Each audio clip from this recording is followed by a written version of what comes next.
In this video, I'm going to be breaking down one of our most recent real estate purchases. I'm going to be walking you guys through the same exact thought processes we use to evaluate good deals to know if it's something I should buy, something I should go wholesale to someone else, or something I shouldn't even mess with in the beginning. We actually created a flowchart that you guys can find in the description that kind of takes the same thought process and puts it down in paper. So you can use this time and time again to evaluate your creative deals. If you're new here on the channel, or maybe you've seen some of our challenges, we talk a lot about working with real estate agents to create creative transactions with them and their clients to make win-win scenarios so we can buy properties. It doesn't even matter about the price. It could be retail or even more, but it just has to be on good terms. And what we look for of what good terms mean is the properties need to make money. So let's look at this acquisition here. So we recently purchased this property in Boise, Idaho. You can see here it's worth, or the estimate says is worth around $480,000. The property is move-in ready. Here is the big concept about all of this, guys, is we buy pretty houses. We don't buy those ugly shits. Just kidding. But we buy pretty houses. We buy properties that you can move into, you can rent. I don't need to go in here and do a bunch of work, which is perfect. All I got to do with some of these properties, depending on what I'm going to do, whether it be Airbnb, short-term rental, furnished finder, midterm, long-term, a lot of times the only thing I have to do is either clean it up if I'm just going to do a long-term rental, or I'm going to go furnish it if I'm going to be doing something else. So as you can see, this house is pretty nice. I don't like the photo next to the TV. It looks kind of weird. Overall, super duper clean house. Again, this one's in Boise, Idaho. Fun fact about Boise, Idaho. They passed a law to allow Airbnbs, really opened up the market for short-term rentals up in Boise. Even though at the time of this recording, short-term rentals do not absolutely crush during the winter because it's really cold. So best season for Airbnbs in Boise, Idaho, or people the actual rental market is going to be when the weather warms up. So there's the concept, guys. We buy pretty houses just like this one. Doesn't matter if it's in Boise, Idaho. We do this across the country. There's things that I look at when I go to evaluate these deals to figure out what the heck we should do with them. It all comes down to the numbers. When you buy a property, you're basically buying a business. How can I make money on this asset? I'm not buying this to go move into this property. I need to make sure that I can make money on my purchase. So let's look at these numbers together. So the property here off Tillamook Drive, our purchase price, $480,000. I'm going to bring all these numbers in for you guys to understand why these numbers are important. The mortgage balance for this property, $395,000. So that tells me right here that I have about $85,000 in equity. Now, if this seller was to try to sell for $480,000 any other way, they're going to have to pay real estate commissions. They're going to have to pay closing costs. They're going to have to pay maybe to fix some stuff around the house, whatever. If you want to get a good idea what someone's going to actually pay to sell their house, take their number. If you're trying to figure out any other way and like how much equity would they really have if they sold it on market, you're going to multiply that by 0.92, right? That accounts for about 1 to 2% towards closing costs, 3% towards the buyer's agent, 3% towards the seller's agent. And we'll give you a good idea. Again, these are for pretty properties, but for this, our sellers don't have to worry about that because we cover closing costs and they don't have to worry about commissions for the most part. We worry about like how much money we have to pay towards the agent. We typically contribute about 1.5% towards the seller's agent commission, and we waive the buyer's agent commission. So now what I'm going to ask is like, what the heck can I do with these properties based on this number? I always structure the acquisition of the property based on the disposition that makes the most sense. What is the highest and best use for the specific property? So let's look at it. Here is the flow chart. The first thing I'm going to ask myself with these properties is, does the property cash flow as a long-term rental? What does that actually mean? Does the long-term rental rate minus the PITI, right, which is going to be your monthly mortgage payment with principal, interest, taxes, and insurance, is that greater than $450? That's kind of like my bare minimum break even. That's where I want to be. At least making $450 on this asset. Let's go to the number. The mortgage payment is actually $2,268.75. So now I need to go and I need to see what this property could potentially rent for. So in order to check rental rates, what I'm going to do is I'm going to use Zillow, take my address, and I'm going to try to find properties near my property that are similar. 3-bed, 1,623 square feet. So here we are. Here's my neighborhood. What do properties rent for around here? Long-term rents. I got a 2.5, 1,600 square feet is $2,200 a month. You got a 3.2, 1,100 square feet for $1,550. Across the street, you got a 4.3, much bigger, 1,000 square feet for almost $3,000 a month. I'd probably pick the happy median here. You got a 4.2, 1,400 square feet for $26. Our property is actually really similar to this one right here. So I am going to use this one as our comp, and I'm going to say the property would probably rent out for somewhere in the neighborhood of 21. It's been listed for 19 days, and they had 10 people reach out. So our property could rent out somewhere between $2,100 to $2,200. If I look at this and I say, all right, well, what does our property cash flow as a long-term rental? Again, going back to our beautiful little flow chart here. Does a property cash flow as a long-term rental? In this case, it doesn't, right? Our PITI, guys, PITI was 2268.75. So if it rents out for 2200, I'm going to lose money every single month by keeping this as a long-term rental, right? So does it work as a long-term rental? The answer is negative. So does it midterm or short-term rent? And what that means, guys, midterm is basically someone who will rent the property out month to month. They're willing to pay more money, or maybe even 3 to 6 months at a time. What you also find for the midterm rent side is like a lot of insurance companies who need to place families. Maybe their home burned down, maybe it flooded, whatever. And insurance companies will actually place families in the homes that are registered in their system for 6 to 12 months at a time. And sometimes they'll pay even double area rent for being able to place a family. Now, the caveat to that is the property needs to be furnished most of the time on the midterm rent side. And the short-term rent is pretty simple. That's your vacation rental by owner, VRBO. That's your Airbnb and stuff like that. Airbnb has been a crowded marketplace. It has not been a great year for Airbnb. So I think a lot of just homeowners that you're not in a traditional Airbnb market where people go and visit and actually rent Airbnb properties, they're getting crushed. They're in like just regular neighborhoods, nothing fancy about the property. I don't actually love this property as a short-term rent, but we're going to evaluate the deal. The website that I like to use to evaluate my short-term rents and midterm rental properties is data.rabu.com. Is actually a really great one. So I entered the address onto this website before we actually started recording.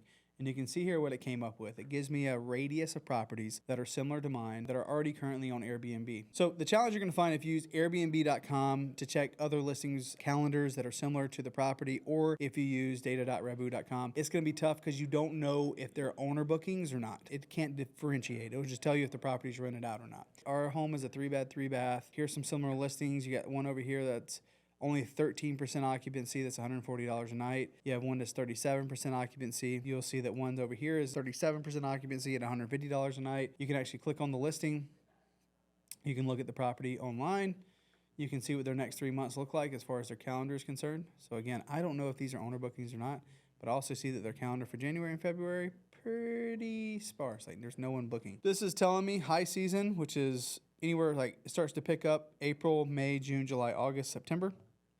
And then it goes down substantially heading December, January, February when it's just cold, right? But overall, it says this thing would do about $31,000 a year. Now, you want to multiply that number by 0.7 because you've got about 30% expenses on these types of properties when you do hospitality, Airbnb style properties. So I would say if it was $31,572 and only got the net 70% of that, I'm only making $2,100 a month. Not even $2,100 a month, gosh, maybe a little bit less than that. So again, this property would not work as a short-term rental. Okay, so the caveat to this deal was actually the way that we purchased it with the agent. She was claiming that we could actually do a midterm rental and rent this out, and she could help going upwards to $350 to $400 a night. And I'm like, well, if she can do that, my goodness, that outperforms all the rest of these numbers. Because Airbnb doesn't look promising and obviously doesn't work as a long-term rental. I'm getting close to saying no to this deal. So here on our flow chart, you'll see where it says, does this midterm rent or short-term rent? Well, on the short-term rent side, check Rabu and these other websites to see if it would rent. It's like, does the short-term rental rate times 0.67? Remember, we talked about 30% worth of expenses. On here,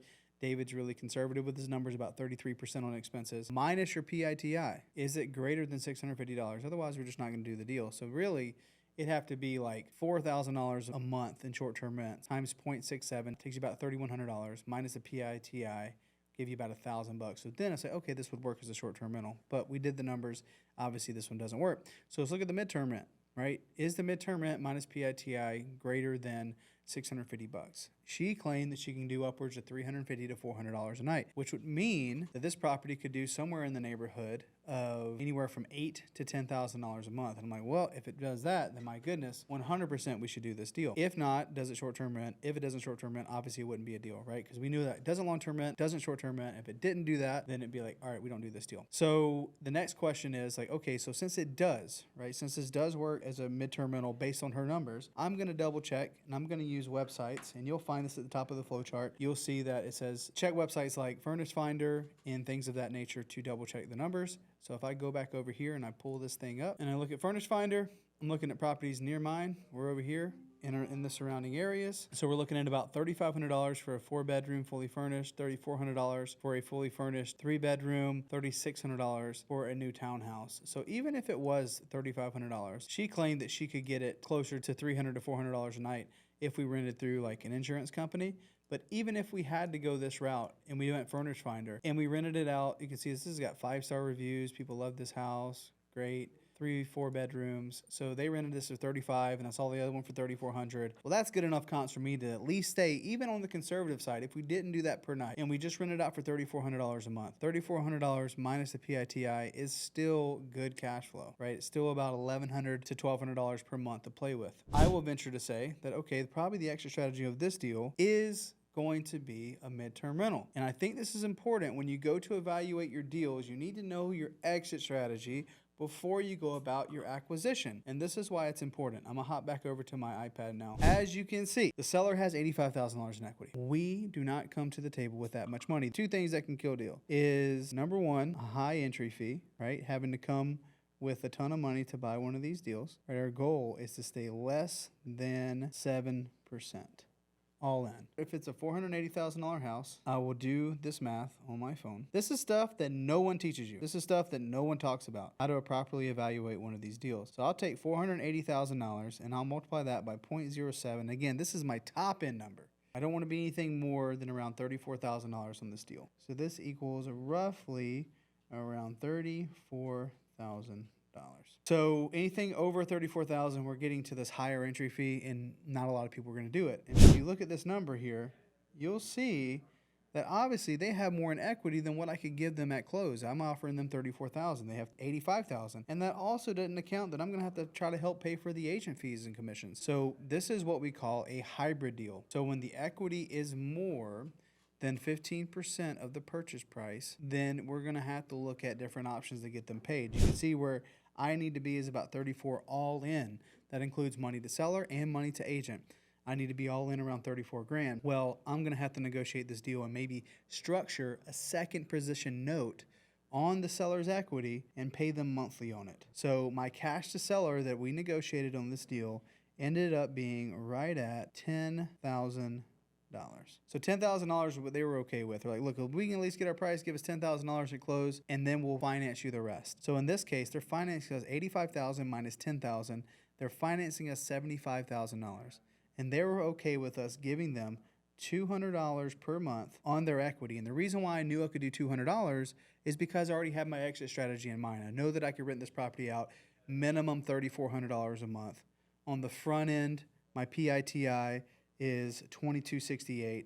I add these two together, I'm going to get $2,468.75, which still leaves me with roughly $900 a month in cash flow on a midterm rental if I rent it out at $3,400, right? $3,400 a month, right? Subtract those two, and that's how we got to our cash flow number. So I'm okay. It still meets my criteria because we're over $650. If they needed more money, if they're like, we want $400 a month, I could still probably make that deal work. But with this, it made the deal even sweeter. They were okay. I'll start with low and say, you guys okay with me giving you like $100 a month? We need more money than that. $150, $200, where we need to be to make this deal happen. So this case, they were okay with $200 a month. And then we got to figure out, since I know I need to be all in around 34 grand, we had an honest conversation with the agent. So they normally expect to make 3% on these sales, right? But if they're representing both buyer and seller, sometimes the agents are going to say, I want 6%. So that is a point of negotiation to say, look, we'll give your seller a certain amount of money. How much money? Because we'll either contribute half of your commission, or we can structure it to where we pay all of your commission, but just know that we're not going to be able to give the seller as much money if we're paying your entire commission, right? It's just, I look at it as just all the money I need to come close. That's my entry fee. The second thing I told you guys that would kill a deal is a high payment, right? If the deal doesn't cash flow. But again, we know that it actually will. So if I'm looking at my total entry fee and I'm working on my cash to agent, she actually wanted 6% commission. I'm like, we can't do that, but we can work with you because I already know my all-in number. So I don't care how this gets split up or who gets paid what. Sometimes I just look at it as like, look, I'm all in at 30 grand. This is where I need to be to make this deal happen. And because it was a good cash flowing deal, I was willing to make this work. So our cash to agent that we negotiated was $20,000. So the agent got paid double what the seller got paid. The fun thing for the seller was that this $20,000 did not come from their equity. It was basically we're paying $20,000 more what we were structuring. So it was a benefit to the sellers, a benefit to us because we can still make this deal work because we know it's going to cash flow and we still hit the marks, right? So if you look at, does it have a high entry fee? Nope, it doesn't. We're good. We stayed at around $30,000. This number plus that number is 30 grand. Does it have a high payment? It does, but it still cash flows as a midterm rent. So we have comps to be able to verify that. Boom, we're good to go. Bam, the deal works. So when we go to evaluate these deals, guys, and we look at these opportunities, we're always looking at what is the exit strategy? How can we make money on the deal? If the deal doesn't make money, it doesn't make sense. So this is a property that we purchased. Number one, we're going to be able to write off roughly 20% of the purchase price on our taxes, so about $100,000 tax write-off of our taxable income from purchasing this property using something called bonus depreciation. It's amazing if you're a real estate professional. You get to take advantage of that in the tax code. And then on the backside, we know that this property will cash flow around $900 a month as a more stable asset than what Airbnb is. Airbnb will go up, down, and sideways. At least with this, we know we're getting consistent income on a month-to-month, maybe even 6 to 12-month basis by locking in someone on more of a midterm rent. Still makes sense. Great property owner in our portfolio. It's a new house. It's a pretty house. Don't need to do any work. So guys, that's how we evaluate deals. Hopefully this is helpful. If you want the flow chart of what we broke down here today, just click the link in the description. You can have it. And if you want to join our next challenge where we do these types of deals, we show you how to do it live, you should definitely consider joining our next No Fluff challenge. And if you're not subscribed to this channel, what are you doing? What are you doing? Subscribe to the channel. It means the world to me. Thank you guys. We'll see you in the next one. Bye.